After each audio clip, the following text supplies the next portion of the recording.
Good afternoon, ladies and gentlemen, and a warm welcome to the latest installment of the World CDX webinar series, hosted by Angle, entitled Microfluidic Cell Tethering Enables Rapid Analysis of Drug Responses in Live Patient CTCs. This webinar will focus on the current limits of clinical imaging that shape our understanding of cancer recurrence. It will explore microtentacle cytoskeletal behavior in circulating tumor cells, and it will showcase a study on the rapid analysis of tethered patient tumor cells to potentially predict outcome and drug response. My name is Ben. I'm from the World CDX team here at Hanson Wade and will be chairing our session. Today, we've got a fantastic presentation, and it gives me great pleasure to introduce our distinguished speaker, Dr. Stuart Martin, Professor of Physiology at the University of Maryland School of Medicine. Dr. Martin joined the department in 2004, and his work focuses on applying physical science and engineering approaches to study the mechanical properties of circulating tumor cells. In 2010, he was one of only 3 investigators in the United States recognized with an Era of Hope Scholar Award from the Congressionally Directed Medical Research Program for his innovative research on breast cancer metastasis. Dr. Martin, good afternoon. Good afternoon, and thank you, Ben, for organizing this webinar together with Angle. And thank you, everyone, for joining us here today to share some of our research on live CTCs. So I'll be telling you about a technology today called microfluidic cell tethering that we're using to analyze live patient CTCs. And so first, a quick disclosure. Ben, are you actually seeing my screen at this point? It's still on me, Stuart. I was just going to say a couple more things before we get going. Oh, okay, very good. Just a few things. Apologies for that, Stuart, for the audience. Couple of things. Firstly, on behalf of Angle and Dr. Martin there, we're pleased to welcome such a broad range of different attendees today, including global pharmaceutical and biotech companies, leading cancer centers from around the world, and investors. So thank you all for joining us. The webinar will be around 50 minutes in duration, and after Dr. Martin has presented, we will have an extended audience Q&A session. Please submit all your questions via the questions tab at the bottom of your webinar dashboard, and we will endeavor to get through as many as possible in the allotted time. All unaddressed questions will be passed on to the speakers, so if we do run out of time, Dr. Martin can follow up with you directly. The presentation will also be recorded, and a link of this recording will be made available in the coming days. So now, without further ado, Stuart, I will hand over to yourself.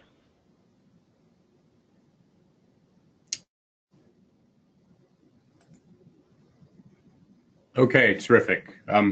Thank you very much, Ben. And so I'm going to tell you all today about a technology called microfluidic cell tethering that we're using to analyze live patient CTCs. And so first, a quick disclosure. The University of Maryland has licensed patents related to microfluidic cell tethering to a small company called Stealth Systems. And I am an inventor on those patents as well as a scientific advisor for Stealth. So with that out of the way, let's go straight into the work that we're doing in the lab. My lab focuses on breast cancer, and as I'm sure many of you in the audience are familiar, patients with breast cancer do not generally succumb to the primary tumor, which can be removed by surgery, and that the disease really reaches its lethal stage when the cells spread to distant organs during metastasis. But the incredible challenge that there is in the clinic currently for treating cancer is really our threshold of detection, and that some of the best detection methods we have for detecting metastatic tumors, like PET-CT or MRI, really require a tumor to grow to a size of a focus of more than 10 million tumor cells before they will ever be detected. So we're detecting metastasis at these very late stages, when, as many of you are aware, even small primary tumor cells can shed circulating tumor cells, or CTCs, into the bloodstream at a very early stage. Because these tumor cells are too large to fit through capillaries, they rapidly trap in distant tissues. Some of these cells are destroyed by blood pressure as they're forced through the capillaries, but a small subset of these cells will escape the blood vessels and persist dormantly in these distant tissues. Now, the tumor cells turn dormant because the microenvironment of the distant tissue is very different from the primary tumor in which they arose. But because the tumor cells are dormant and not dividing, they're highly resistant to traditional chemotherapies, which generally target dividing cells. So these stages of seeding and dormancy currently exist below our clinical detection threshold, and we also don't have drugs that very effectively attack this stage of cancer metastasis. Now, while these stages are below the clinical detection threshold in patients, in the laboratory, we use bioluminescence imaging of tumor metastasis to track tumor cells in the bodies of living mice by transforming the tumor cells with firefly luciferase so that the tumor cells themselves grow and glow so that they can be detected by an external camera. So when tumor cells are injected into the bloodstream of these mice via the tail vein, within minutes we can see they trap within the capillaries of the lung. And over the first few days, more than 90% of these tumor cells are lost as they're pushed through the capillaries. But then we can trace them through this dormant phase, as well as the eventual metastatic recurrence, where the tumor cells expand as much as 1,000-fold, leading to robust metastases. So we can trace tumor metastasis in mice in ways that are still currently impossible in patients. And so, like many labs, my lab is interested in learning how to eradicate these cells at an earlier stage to delay or eliminate metastatic recurrence. And where my lab at University of Maryland really came into this question was we became interested in what were the dynamic responses of the circulating tumor cells to the free-floating environment of the bloodstream. And this grew out of an observation we made when we put breast tumor cells over a surface that they couldn't attach to.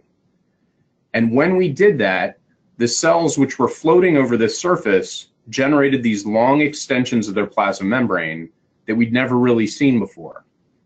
My experience during my postdoc at Harvard Medical School had focused on the actin cytoskeleton. And so the first experiment we did was to test whether these were actin-based filopodia or invatopodia.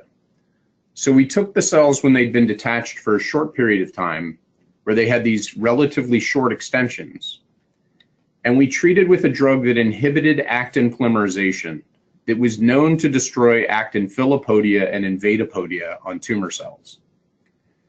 And we predicted that if these structures were based on actin, that inhibiting actin polymerization would make them go away. But when we did that experiment, we got a little bit of a surprise. That rather than those structures going away, they got longer and much more numerous when we inhibited actin polymerization. When we followed up with immunofluorescence, here in the same cell looking by phase contrast or immunofluorescence for either microtubules or actin, we found microtubules along the lengths of these projections and actin really only at these dense ends of the structures. And so they were structures that hadn't been reported before. We named them microtentacles for reasons that I'll explain in just a second. The reason that we name them microtentacles is because they play a role in how epithelial tumor cells cluster together. And so this is something that's become of increasing interest in the CTC field because a number of recent papers have shown that CTCs which form clusters have far higher metastatic potential. Now, when we were studying microtentacles, what you're looking at here are two free-floating breast tumor cells that have been labeled on their surface with a red plasma membrane dye. And we can see that the cells are clustering together. We can see that they're forming tentacles on their surface, but we can't really tell where one tumor cell ends and the other begins. So what we did was we labeled the cell on the left with a membrane-localized green fluorescent protein. And when we do that and use confocal microscopy, what we can see is that the cell on the left is extending tentacles around the neighboring cell that in the three-dimensional projection are clearly wrapping around the surface of the adjacent cell. So with this sort of live cell confocal microscopy, we were able to establish the role of microtentacles in the formation of clusters. The other thing we showed at this point was if we took a live GFP-labeled tumor cell and visualized it as it was attaching to M-cherry or red-labeled endothelial cells that make up the blood vessel wall, what we can do with the confocal microscope is we can turn this three-dimensional projection over and see where the tumor cell is actually penetrating through the endothelial layer. But we can also cut through in cross-section. And what we found about this was that the microtentacles were penetrating the junctions between the endothelial cells to allow circulating tumor cells to reattach to blood vessel walls. And so work in the past few years, we've really established the basic molecular mechanisms that underlie these microtentacles. There's a network of actin filaments that lies beneath the plasma membrane called the actin cortex. Microtubules originate at the Microtubule Organizing Center, or MTOC, and then polymerize outward toward the cell surface. The majority of these microtubules contain a tyrosine at the C-terminus of alpha-tubulin, and these are illustrative of microtubules that are very short-lived. They turn over every 3 to 5 minutes. Now, through the action of a carboxypeptidase, tubulin carboxypeptidase, this tyrosine is removed, exposing a glutamic acid residue, forming a type of microtubule called glutubulin. And those microtubules are much more stable. Rather than lasting 3 to 5 minutes, they persist for as long as 16 hours. The work of Greg Gunderson showed the reason these microtubules are much more stable is because they co-align with vimentin intermediate filaments via kinesin motor proteins. And it's these two filament systems working together that give a microtentacle its strength to deform the plasma membrane. Now, interestingly, while I note here that this carboxypeptidase is unidentified, there were back-to-back science papers in November of 2017 that have actually identified a strong candidate for this tubulin carboxypeptidase. So after knowing this enzymatic reaction since the 1970s, it may have finally been identified. So look to those back-to-back science papers in November for the identification of this carboxypeptidase. All right, so while it's satisfying to see those in sort of a cartoon format, as someone who spends a lot of time at the microscope, to me it's always more satisfying to see what the proteins are doing in a live cell. So what you're looking at here is an extracellular matrix attached breast cancer cell that has been transfected with EB1 GFP, which is end-binding protein 1 fused to GFP, which binds to the growing ends of microtubules. And we take a picture of the cells every 5 seconds, and when we play that back as a movie, what you can see in the cells is that microtubules are very active. They initiate near the center of the cell, they stretch outward toward the edges of the cell. Where the edge of the cell or the actin cortex is tight and tense, the microtubules get diverted along the edge of the cell. But where the actin is rearranging or looser, now the microtubules can push or extend the cell surface. And so in a cell that's attached to extracellular matrix, the outer actin cortex is under a lot of tension, which generally suppresses this microtubule extension. When the cell releases and goes into a free floating form like a circulating tumor cell, now these microtubules can push outward to form microtentacles. And so you see these microtentacles moving around pretty rapidly. This cell is highly exposed so that we can appreciate the lengths of the microtentacles. But if we do a lower exposure of this in a free floating cell, much like we did in the attached cell, what you can appreciate is, again, the microtubules are pushing outward from the center of the cell and then extending these tentacles outward by pushing at their leading edge, as you can see the bright ends all around the cell. So bringing this back to our model of where it could play a role in breast cancer metastasis, even small primary tumors can shed millions of cells into the bloodstream. The question that's really important for patients is, what are the fates of these circulating cells? Now, thankfully, many tumors that grow effectively into primary tumors are ineffective at transitioning through the bloodstream because they still sense the change of environment, and a lot of them undergo death by apoptosis. In addition, when cells enter the bloodstream, they're subjected to extreme shear forces, and some of them get fragmented in capillaries and other locations. Circulating tumor cells are also cleared by the immune system.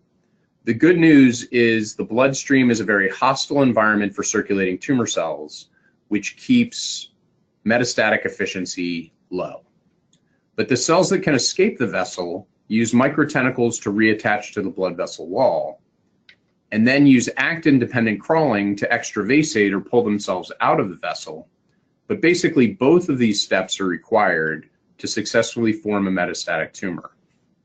Where my lab was particularly fortunate is when I began my lab here in 2004, there were literally hundreds of labs looking at how tumor cells move across surfaces with actin-dependent crawling. But very few labs were focused on the dynamics of free-floating tumor cells. And here's where we saw an opportunity to learn how to inhibit microtentacles better to force more circulating tumor cells to die a death by fragmentation and reduce metastatic efficiency. And so with our understanding of the molecular mechanisms, we've also identified a number of different therapies that reduce microtentacles. One of those is a local anesthetic, tetracaine, which is simply an analog of Novocaine that you would get at the dentist for pain relief. And while this was shown back in the 1980s to actually inhibit melanoma cell metastasis, the mechanism behind that was not well defined. But in the first decade of this century, it was shown that tetracaine is a kinesin inhibitor. And so what we did in this paper was we showed that if we treated free-floating cells that were generating tentacles with tetracaine, inhibition of the kinesin actually caused a collapse of the vimentin intermediate filaments. And then the microtubule on its own cannot stand against the inward force of the actin cytoskeleton. So what you're going to see in this movie, which is a drug effect over about a 10-minute time lapse, you see the microtentacles pull back to the center of the cell. So we'll watch that now. So in this video, you see the rapid motion of tentacles, and then as the drug takes effect, the tentacles pull back into the center of the cell, contracted back by the actin cytoskeleton. So this, as well as several other compounds, are promising microtentacle therapies. The other thing we've learned through this process, of course, is there are a number of different breast cancer drugs that inhibit tumor cell division by stabilizing microtubules. And so one of those classes of compounds are the taxanes. And if we take tumor cells that have virtually no microtentacles and treat them with a tubulin stabilizing therapy, paclitaxel or Taxol, particularly when the actin cytoskeleton is also inhibited, the stabilization of the microtubules and tentacles actually leads to a dramatic increase in the formation of tentacles in these cells and increased tumor cell reattachment. So at the time that the microtubules are being stabilized to reduce tumor cell division, reducing tumor growth may actually be increasing the metastatic efficiency of circulating tumor cells. And so this is something that we really want to keep our eye on going forward. Something that was particularly interesting here was, at least in this cell type, Taxol on its own does not increase microtentacles because they're largely suppressed by the actin cytoskeleton. When you inhibit the actin cytoskeleton, you increase tentacles, and then Taxol actually synergizes with that to increase tentacles further. So this illustrates that patients with a very strong actin cortex, it may be perfectly fine for them to use Taxol, but patients who have activation of oncogenes that rearrange their actin cortex may be particularly vulnerable to treatment with microtubule stabilizing therapies. And so this is really part of the rationale for us going forward to test individual patients for their own drug responses in a rapid fashion. And so that's where we are now. Over the last year to year and a half, we've been testing cells from patients from a number of different settings. And where we started was using cells that were directly isolated during surgery on the primary tumor of breast cancer patients. And so what we did was we took the cells and immediately put them onto the confocal microscope, labeled their cell membranes with a fluorescent dye, and imaged them immediately. And so the cells that you're looking at here have only been out of the patient for a few hours. They have not been propagated in culture. They were imaged immediately. And what we can see is that those cells are forming detectable microtentacles very rapidly. If we look in at higher magnification, we can actually see that these tentacles are very long and appeared similar to the ones that we saw in cultured cell lines, but now again, these are fresh patient tumor cells. The other thing that was particularly compelling to us at this point was if we take a patient tumor cell here and treat it with drug vehicle, we can see the action of the microtentacles. But now if we image that same patient tumor cell as we introduce a drug that inhibits microtubule polymerization, colchicine, we can see within 30 minutes the collapse of the tentacles in that patient cell. So here we're measuring the drug response of those patient cells within only 30 minutes and without needing to actually grow the tumor cells in a mouse, grow the tumor cells in a laboratory dish. We're testing them immediately. All right, and so to tell you more about the microfluidic cell tethering that I introduced at the beginning, the technical difficulty that we really ran up against was one reason why we think not a lot of people have studied free-floating tumor cells is they're difficult to image on the microscope. So the tentacles that we image with confocal microscopy, which images a slice through the sample and therefore reduces out of focus light blur. But when you image microtentacles, which exist in 3 dimensions, I think what you can appreciate from this slice image is you see parts of the tentacle that are in the focal plane, and as the tentacle moves in and out of the focal plane in 3 dimensions, you lose the continuity of that tentacle. So in order to get the beautiful 3D images that I was showing you before, with confocal microscopy, you need to collect a stack of images to accumulate all the different parts of that 3-dimensional sample. But of course, when you do this with a free-floating cell, the result is pretty disappointing because you actually see the blur of the image as the cell drifts past the microscope. So in order to solve this problem, we worked together with a bioengineering lab, Christopher Jewell's lab at University of Maryland College Park. And basically what we did was we developed a microfluidic slide where we've coated the inner surface of the channels with a non-adherent surface coating called a polyelectrolyte multilayer, which is nanometers thin and composed of alternatively charged polymers that basically prevent cell attachment to keep the cell floating. But into the top surface of this polyelectrolyte multilayer, we've incorporated a hydrophobic lipid which bonds non-specifically with the plasma membrane and holds the tumor cell in place. But because it cannot spread and deposit proteins on the non-adherent surface, the cell maintains its non-adherent behavior to show us how they would behave in a free-floating environment. And so when we do this now, the images that you're looking at here, which I'll show the videos in just a second, represent 5 Z-stacks so that you can see the entire length of the tentacles that are extending from the surface. When we go ahead and play this video now, you can see the tentacles moving over time, and I think if you look carefully in the background, you can see small bits of debris sort of flowing by, but the tumor cell stays in place and nicely focused. Now we can actually introduce drugs that reduce microtentacles like colchicine, or other drugs like paclitaxel, which increase microtentacles length, number, as well.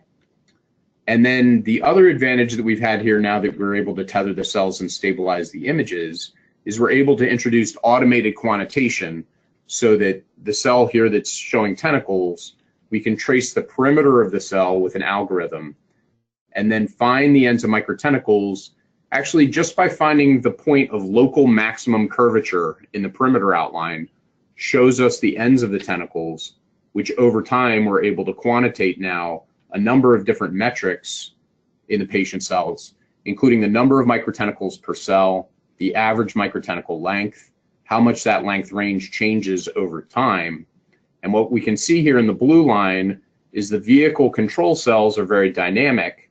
The ones that are treated with Taxol in red show an increase in microtentacle number, an increase in length, and actually a decrease in the change. So there is a decrease in dynamics that will be interesting to investigate further.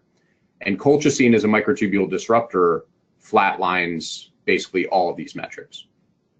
So working together with both the development of the microfluidic tethering device as well as the quantitation methods, we're sort of taking a two-pronged approach to actually implement a very robust clinical analysis of the patient cells. But now moving forward, there are a couple of other interesting advantages. First of all, from the surgical samples, we noted that there were a number of different cell types that were easily distinguished. Adipose cells stain brightly with the plasma membrane dye. We can see red blood cells by size, and then tumor cells we can identify by their size as well as their staining. In addition, as is done for many circulating tumor cell studies, we can wash in antibodies to the general lymphocyte marker CD45 to exclude residual lymphocytes and be able to focus on the DAPI positive CD45 negative tumor cells in our analysis.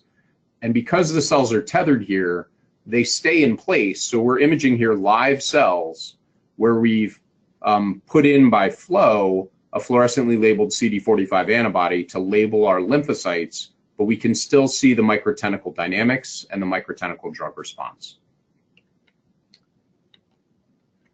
Another interesting observation that we were able to make is, of course, a very common method for measuring stem cell characteristics in tumor cells from a wide variety of tissues is to place them into a non-adherent state and actually watch them over time, over about 14 days, as they form these large multicellular spheres that have been shown to be indicative of stem cell characteristics. Now, since the tethered cells are actually not binding to the surface, they're not able to spread and grow, they actually generate spheres just like cells in free-floating culture. But one of the questions we got was, would tethered cells form spheres with the same efficiency as the traditional low attach method? And what we saw here was interesting. When we only put 10 cells in a well, the low attach and tethered cells form spheres with the same efficiency. 100 cells, still the same efficiency. As we increase the cell number up to 1,000 cells, now the tethered cells were forming spheres more efficiently. And so this was a little surprising to us, but what it actually indicated is the traditional low attach methods, as you increase cell number, you're also measuring the ability of those cells to cluster together. They are not just single cells growing into spheres. And so we showed this by mixing together 500 green cells and 500 red cells, and we could see the traditional low attach methods, pretty much all of the spheres that formed were these multicolored spheres. But the tethered cells formed spheres that were much more commonly single colored, showing that we were able to get a better representation of their stem cell characteristics. And then in the lower panel, what you're seeing here is the cells that tether, we can trace over time here over 5 days, and watch as these single cells stay in place, which of those form large spheres and which of those fade away, often due to apoptosis. So this gives us several metrics now to measure microtentacles and sphere forming capability, but the real step forward that we needed to take was to be able to isolate live patient circulating tumor cells. And that's where technologies are now emerging to do that. We have also developed arrays to actually array the cells in organized patterns to ease their analysis. So what you're looking at here are red fluorescent labeled tethering spots of about 20 microns, and then cells labeled with calcine AM in green, showing that we can get them into these organized patterns on these small arrays, with the ability to analyze thousands of cells in only a few microliters of sample. But again, the real trick was to get live circulating tumor cells. And this is where we've been working with Angle in a very productive collaboration using their Parsortix CTC isolation instrument. I'm sure many of you are familiar with this, but it basically uses a microfluidic slide that has a series of channels here that are flanked by steps that move up along these channels toward the upper surface of the slide. And so if you look here in these lower panels, the red blood cells flow through the gap at the top of the stairs, while the green tumor cells in this animation actually get wedged at the top of the stairs between the top surface of the chip and the top surface of the steps. And so this is a nicely integrated instrument which enables the isolation of the circulating tumor cells within this microfluidic slide. I always, of course, like to see things in video because I think it illustrates the point. What you're looking at here is a video of blood flowing through the Parsortix cassette over time. And because this is a large slot, the red blood cells flow through easily without clogging, but the tumor cells, as you can see here, get trapped at the top surface of the step. And so rapidly isolated with very little red blood cell contamination and very little clogging. What we did in this case together with Angle was we took the microfluidic Angle Parsortix slide and actually put it immediately onto the confocal microscope. And so what you can see here, these are human breast cancer cells, MDA231. We can see a cell trapped here at the top of the Parsortix steps. And by imaging the live cell with a DNA dye hushed, as well as cell mass, we can see the tentacles on that live cell that's been isolated via the Parsortix. We can even do this with the cells that are growing as metastases in the lungs of mice, as I showed you on the first slide. These MDA231 cells that we have are labeled with GFP in addition to luciferase. So by staining the same cell here for DNA, for GFP to positively identify the tumor cell, and then the cell mask plasma membrane dye, we can isolate the tumor cells from the bloodstream of mice in the Parsortix cassette, image their tentacles right away. And then this is just an overlay image. And I think you can appreciate that while you might be able to see tentacles slightly in bright field images, they are much more apparent with a fluorescence image because the tentacles themselves are only about 100 nanometers wide. In addition, the other thing we've seen very interesting with the Parsortix cassette is when we use those mouse with the lung metastases, we're also collecting clusters of circulating tumor cells in the bloodstream of these mice. And so we're now very actively moving forward to test whether microtentacle inhibiting therapies can help disrupt these clusters to reduce the metastatic potential. And that's something that the Parsortix cassette has enabled us to do for the first time, is image these clusters from the bloodstream of mice.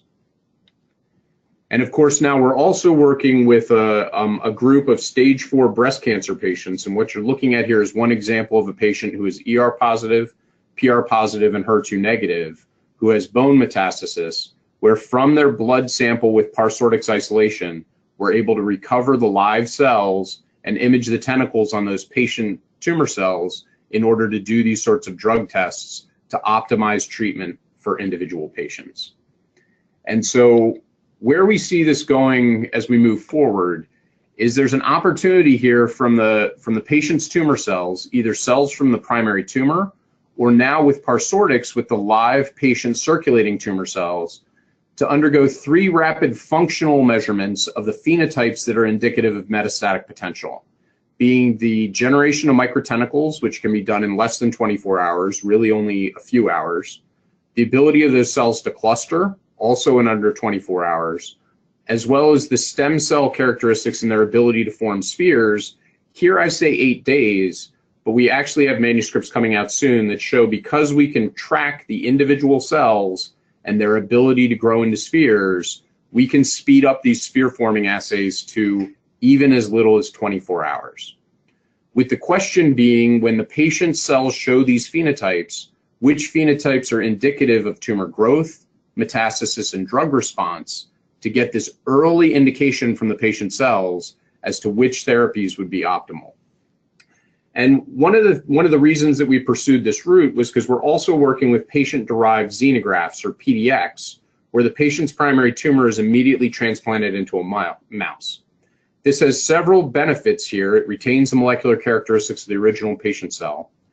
It's an indicator of patient prognosis, and interestingly, often mimics the patient's metastatic pattern.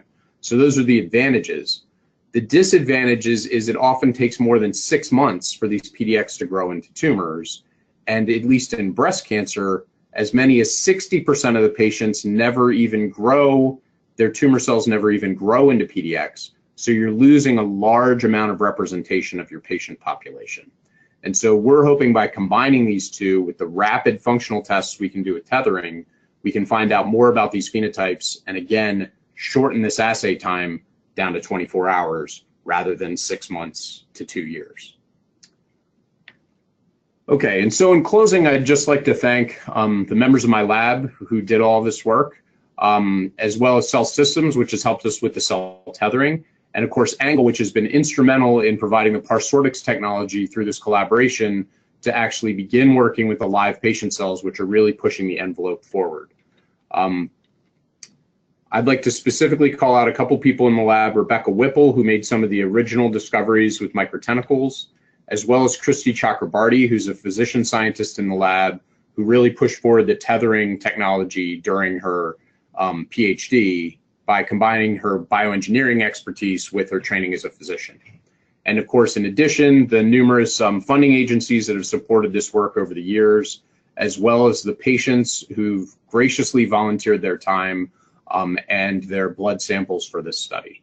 So thank you very much. And with that, I guess I'll hand it back to Ben to begin moderating a session on questions, and I'm happy to answer any questions that come up.